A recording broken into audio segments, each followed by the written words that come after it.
everybody, it's Chris from the Evermore podcast, home of the Newcastle United podcast on the Evermore YouTube channel. So we're going to get stuck into some rumour hazards here. Even though the transfer window is closed, it doesn't stop us being linked to players. We've obviously had a bit of a shortfall, I think, this summer transfer window, so we're bound to be linked to loads of players in the lead up to January, and the madness has started already. So we're going to get stuck into this in a minute with two very exciting players. Before we do a little bit of housekeeping, if you haven't already, please click that like and subscribe button. It really helps the channel grow. We're sitting on about 1830 subscribers, I think, at the minute. So not a million miles off 1900, which would be a massive milestone for us. And then hopefully pushing on to 2000. All free content. You won't regret it. All Newcastle United banner. Click that button and come and join us. So let's get stuck into these players then. So before I get into it, it's pretty clear where our deficiencies lie this season so far. It's out wide.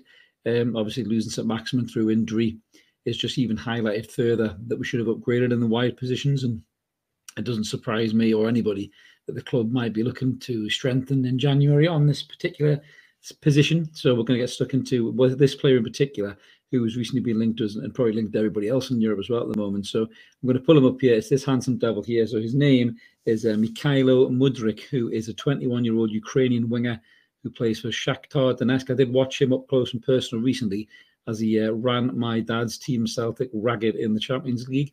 Very talented player, pace, strength, good at running with the ball, got a trick, drops a shoulder, could go one side or the other. The most important thing about him probably is he's right-footed, which is certainly something that we don't have in the shape of Miguel Almiron at the minute. And Ryan Fraser seems to be really off the boil as well. So this lad could be a very, very exciting bit of business for Newcastle United. He won't come cheap.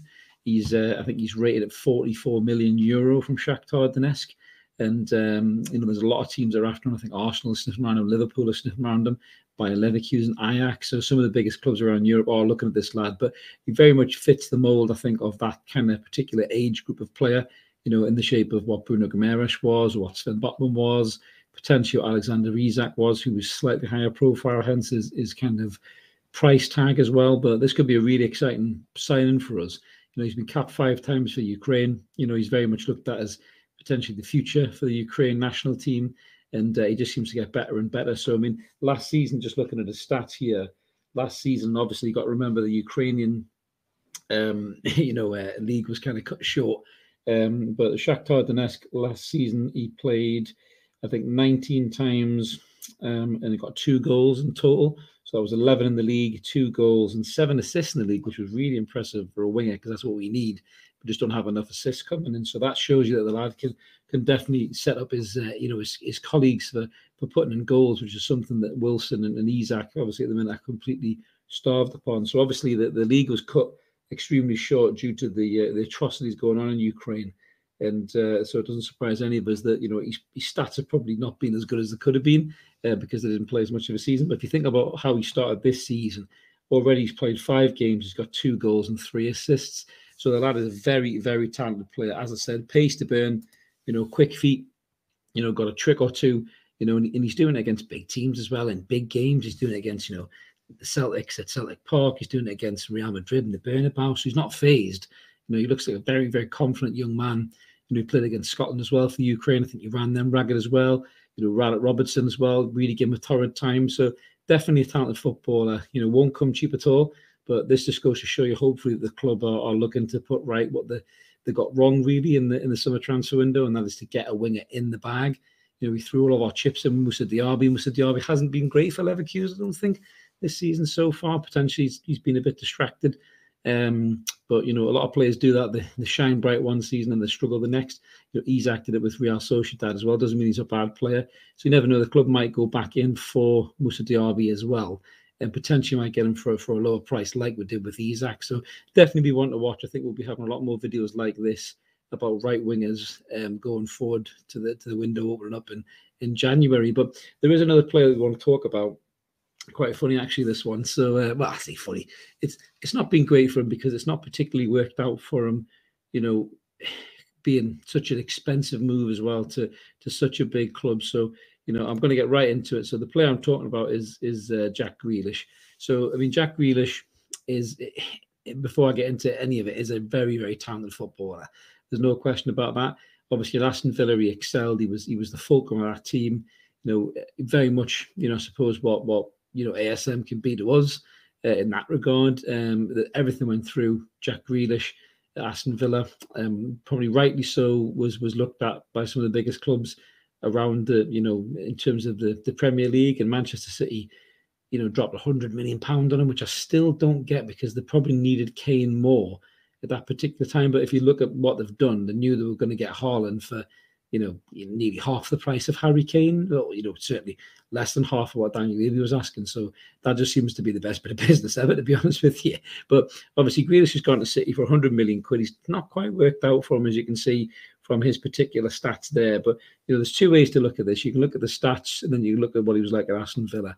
So you're looking at the stats per 90 minutes there. You can see for Jack Grealish, the goals and assists aren't great. They're in the reds. The XGs, again, they're kind of in the orange.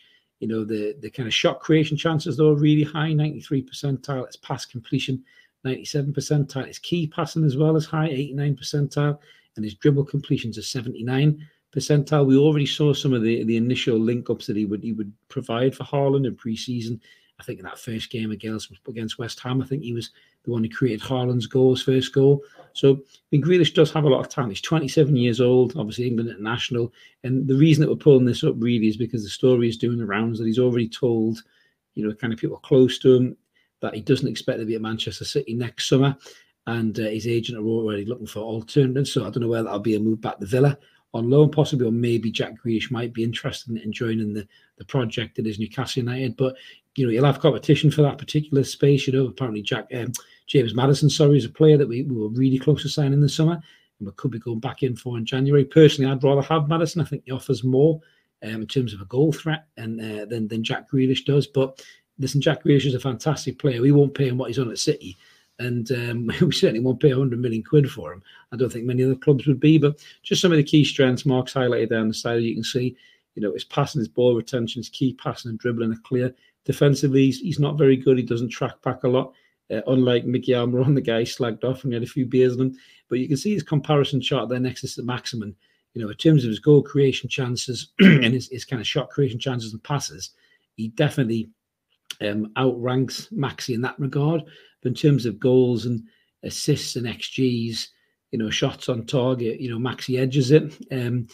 Maxi's a really dynamic player. He runs with a lot more pace than Grealish does. I think Grealish has a lot more creativity and control of the ball, almost a bit Gaza-like. And I think a lot of people do like them to Gaza, probably because, he's a cheeky chap, all that stuff as well. But, he is a fantastic footballer. There's no question about that. You can see at Aston Villa there, 210 appearances, 32 goals, 39 assists. He was the fulcrum of that side, spent a lot of it in the lower leagues as well. At City so far, 45 appearances, 7 goals, 4 assists. So it's not been disastrous, but it's probably not been as good as it could have been. But there's been flashes of Jack Grealish being superb. You can see there he does hug to one side in particular on the wing, so he could be a real asset for us if we were to bring him in. But let us know what you guys think in the comments below. Would you be interested in Jack Grealish? A lot of people are saying the Miggy thing has just soured any chance of Jack Grealish coming to Newcastle United for the future. I wasn't very happy when he did it. Obviously, I thought it was really unprofessional. But all that aside, he is a really talented footballer, and we need talented footballers, especially creative players in the final third. But as I said there, we'll be linked to Mudryk there. We'll be linked to Maddison.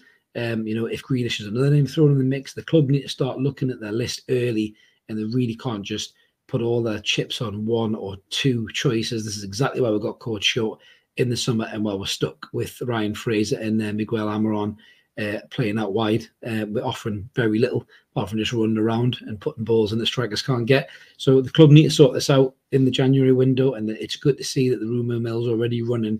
So hopefully they are looking at it and they are starting to think about these players. But let us know what you guys think in the comments below about these two players. Would you be happy with them?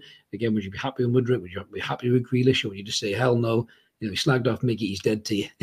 But you never know, Miggy might be on his bike anyway, so that might not matter at all. But we're always interested to hear what you guys have to say. And as I mentioned at the start, if you haven't, please click the like and subscribe button. We'd love you to come and join us. Helps the channel grow. We always try and engage with you as well. And all this content is free. As I say, we have the 2 live shows, Mondays with What's Going On at 10 p.m. and Evermore Wednesday at 7 p.m.